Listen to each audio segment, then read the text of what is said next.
अवधूत का स्वरूप कैसा होता है? वो पुण्य और अपुण्य की भावना नहीं रखता। हम लोग कैसे हैं? काशी विश्वनाथ दर्शन करने जाओ, महाकाल भगवान का दर्शन, अब तो गर्भगृहों में प्रवेश कई जगह बंद कर दिया, लेकिन महादेव के मंदिरों में जाकर के देखो, होड़ लगी है।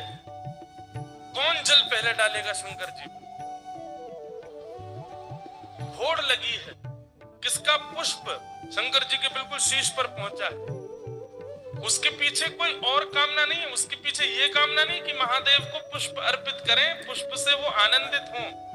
कामना ये है कि हमारा पुष्प पहुंच जाए, जल पहुंच जाए, दूध चढ़ जाए तो हमको पुण्य मिल जाए।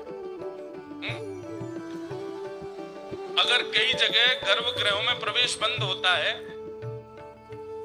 लोगों को बाहर से दर्शन होते हैं, लेकिन उसी समय कोई संत बेचारे गर्भगृह में चले जाएं, वो शंकर जी को आराधन करके बाहर आ जाएं, तो जनता उनके चरणों में टूट पड़ती है। क्यों? ये शंकर जी को छू के आए हैं, तो इनको जो पुण्य मिला उससे थोड़ा थोड़ा हमको भी मिल जाए। लेकिन अवधूत का स्वरूप कैसा होता है? पुण्य पुण्य, पुण्य और अपुण्य से विवर्जित। उसको कामना नहीं है पुण्य अर्जन करने की। आप लोग नासिक में त्र्यंबकेश्वर भगवान का दर्शन करने जाते हैं, तो वहां पर जिस द्वार से हमने प्रवेश किया, हमको तो याद नहीं है, वहां द्वार पर बाहर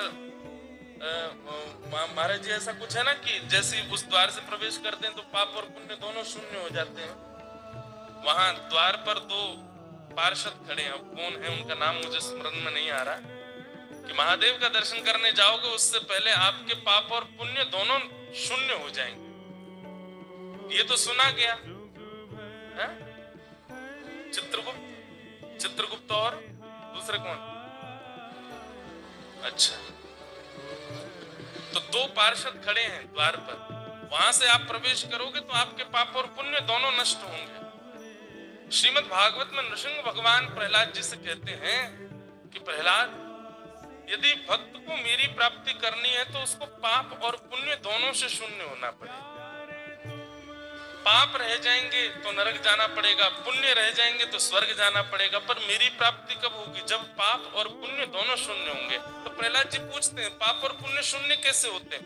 तो भगवान नृसिंह कहते हैं कि उपस्थित भोगों को भोगने से पुण्य शून्य होते हैं और असहाय व्यक्ति की सहायता करने से पाप शून्य होते हैं। तब फिर मन में जिज्ञासा प्रकट होती है, हमको कैसे पता चले कि पाप और पुण्य दोनों शून्य हो गए? दृष्टि में समरसता जिस दिन आ जाए, दृष्टि में जिस दिन समत्व भाव का प्रादुर्भाव हो जाए, दृष्टि में कोई योग्य और अयोग्य ऐसी भावना ना रह जाए, उस दिन समझ लो कि आपके पाप और पुण्य दोनों शून्य हो। जिस दिन आपकी दृष्टि में कोई आपको योग्य लगता है और कोई आपको अयोग्य लगता है, आपका इसका मतलब है पाप पुण्य बचे हैं चित्त में। बहुत सावधानी से अवधूत का परिचय क्या है? पुण्य पुण्य विवर्जित बंध। शून्यागारे तिष्ठति नग्नो, शून्यागारो तिष्ठति नग्नो।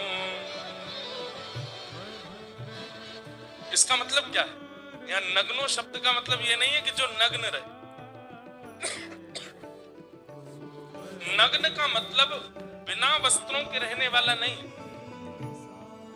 श्री दत्तात्रेय भगवान कह रहे हैं, जिसके ऊपर, जिसके चित्त पर किसी भी प्रकार का आडंबर रूपी वस्त्र का आवरण नहीं है, जो दिखावा रूपी आवरण नहीं रखता है, जो छल कपट रूपी आवरण नहीं रखता है अपने चित्त पर,